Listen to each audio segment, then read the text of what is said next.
मेरा बेटा। बोला बेजे ढेर बेटा दूसरे के बल को, हई रंग बाज टांग ले हमरा फल को। अरे सुन, बोला बेजे ढेर बेटा दूसरे के बल को, हई रंग बाज टांग ले हमरा फल को। करे नेता बाही हम अपना ही दम को, करे नेता बाही हम अपना ही दम को। हई रंग बाज टांग ले हमरा फल को, करे नेता बाही हम अपना ही दम को। हई रंग बाज टांग ले हमरा फल को।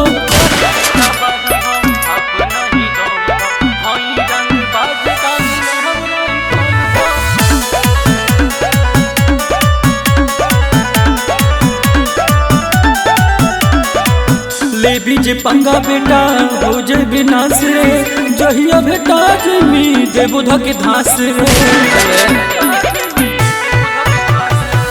ले बीजे पंगा बेटा हो जे विनाश रे, जहिया बेटा जमी देबो धके धास रे।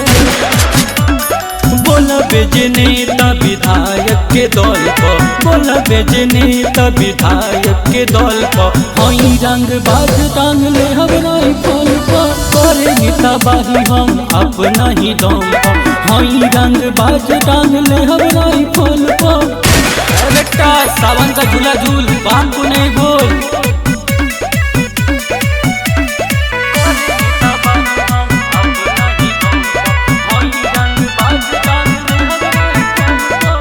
चले न जिला में हमरे तो नाम रे, थाना पुलिस हमके ठोक सलाम रे।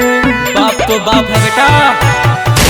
चले न जिला में हमरे तो नाम रे, थाना पुलिस हमके ठोक सलाम रे। लखन बोले अपनी ही बल पर, लखन बोले अपनी ही बल पर। हई रंग बाज टांग ले हमरा फल पर, करे नेता बाही हम अपना ही दम पर। हई रंग बाज टांग ले हमरा फल पर। होश में रह बेटा।